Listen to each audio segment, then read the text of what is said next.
Hey, so I recently upgraded my lights in my garage with 8-foot LED lights from JESLED, which is JESLED. I was so impressed with them. I actually bought some more LED lights to change out the fixtures in my shed here, my work shed here.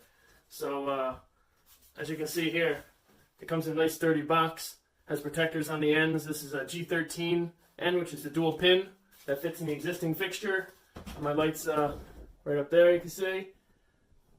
So the lights that are in this fixture are F32 T8/TL850. They're 4-foot tubes. All right, so I took the bulbs out and the covers off. This is the ballast that's in here. You have to remove. Well, you should remove this, and then you're just going to have your neutral on one side and your load or your black wire on the other side. This has this fixture in the middle here because it's a dual 4-foot, right? So I'm going to wire both the load here to this side and the neutral down to the other side, and do the same for the other side over here. All right, so as you can see, I got my my load and my neutral going in here.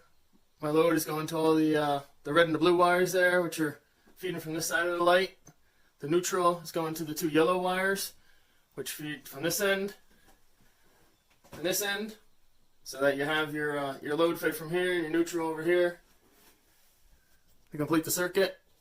And that's all these LED lights need, is straight 120.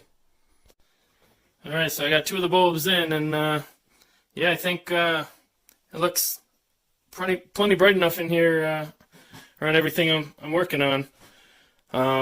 You'll notice with the LED lights, opposed to the fluorescent lights, is that the ceiling looks a little bit darker, and that's just because your LED lights are only on one side, pointing down towards your working surface and everything.